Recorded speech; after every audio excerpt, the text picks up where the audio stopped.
আচ্ছা, সবসময় রমজান মাসে যখন কোনো ভিডিও পোস্ট করা হয়, তখন একটা কমেন্ট আসে যে খাবারের ভিডিও দিবেন না, ইফতারের ভিডিও দিবেন না। আসলে আমরা যারা কনটেন্ট করি, কনটেন্ট বানাই, কনটেন্ট মেক করি অথবা আমরা ভিডিওস বানাই, তখন কিন্তু আমাদের সব কিছুই আমরা মেক করার চেষ্টা করে থাকি।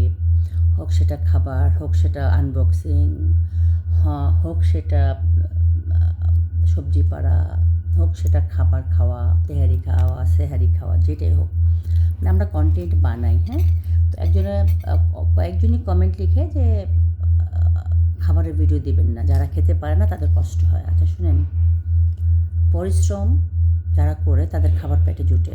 আপনি পরিশ্রম করবেন, আপনি খাবার পাবেন। আপনি পরিশ্রম করবেন না, ঘরে বসে বসে ভিক্ষা করবেন, এটা ভালো না।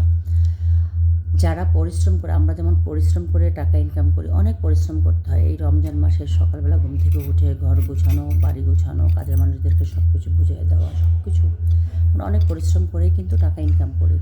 আর এই ভিডিও কন্টেন্ট করা এটাও কিন্তু অনেক কষ্টের কাজ। এই ভিডিও থেকে টাকা আসে এবং সেই টাকাও আমরা গরিব দুঃখীদের দিই।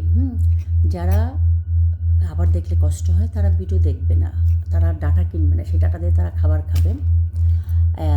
আর এই সামাজিক মাধ্যমে যারা কমেন্ট করে এই রমজান মাসে আজে বাজে কমেন্ট হোক আর যেরকম মানে নেগেটিভ কমেন্ট করে, তারা হচ্ছে আসলে তারা সেরকম ফ্যামিলি বিলং করে না, বিধায় তারা এরকম কমেন্ট করে। দেখেন, যে একটা ডাটা ইউজ করতে পারবে, যে একটা অ্যান্ড্রয়েড ফোন ইউজ করতে পারবে, তার অবশ্যই খাবার আছে, খাবার খেতে পারে, তাই না?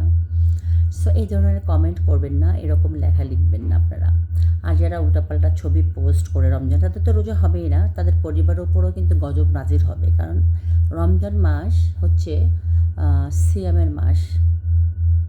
মানুষকে ভালো কিছু শিক্ষা দিবে।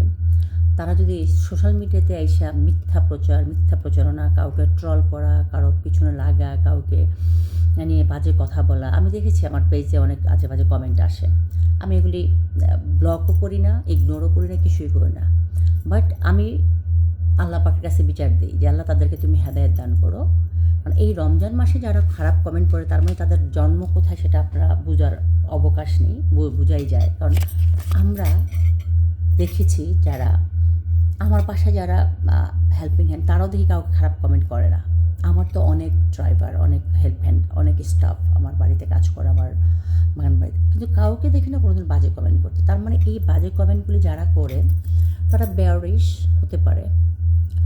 কারণ কমেন্ট করার কিছু ধাঁচ আছে। আপনি যেমন অনেক কমেন্ট করে আপনি এটা করেন না, ওটা করেন না, আমি কিন্তু এটুকু সাদরে গ্রহণ করি। কারণ কমেন্ট এমন একটা বাজে জিনিস, সবাই পড়ে, তার আইডিতে ঢুকে, এবং বেশিরভাগই ফেক আইডি। মনে করেন একটা ভালো মানুষ, সে আমার শত্রু, বাট আমাকে কিছু বলতে পারতেছে না, বাট সে একটা ফেক আইডি বানায় সে আমাকে কমেন্ট করতেছে। সো খারাপ কমেন্ট করা থেকে বিরত থাকেন। এগুলি আল্লাপাক পছন্দ করেন না। আল্লাপাক হচ্ছেন ভালো কিছুকে পছন্দ করেন, খারাপ কিছু পছন্দ করেন না। দেখেন, ভূমিকম্প হচ্ছে প্রত্যেক শুক্রবারে। আপনাদের বোঝা উচিত ভূমিকম্পটা কেন হচ্ছে। আমাদের কিয়ামত খুব সন্নিকটে। সো আমরা এখনই সাবধান হয়ে যাই। ভিডিও এটা আমার একটা কাজ, এটা আমি মনে করি আমার একটা জব। আমি ভিডিও বানাই, আমার এই ভিডিও থেকে আমার টাকা আসে। সো আমি আমার জব হিসাবে নিয়েছি। সো কে কী মনে করলো না করলো সেটা তাদের ব্যাপার, বাট এটা একটা কাজ। আপনাদের যদি একটা মোবাইল থাকে, যাদের অ্যান্ড্রয়েড ফোন আছে, তারা কিন্তু মোবাইল ব্যবহার করে লক্ষ লক্ষ টাকা ইনকাম করতে পারে।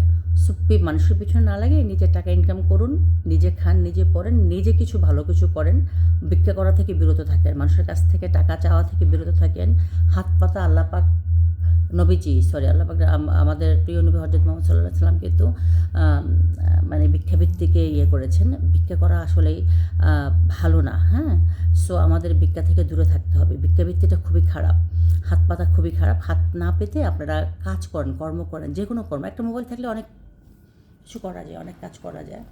ভালো থাকবেন সবাই। হ্যাঁ, রমজান আর বেশি কিছু বললাম না। সবাই ভালো থাকবেন। আল্লাহ।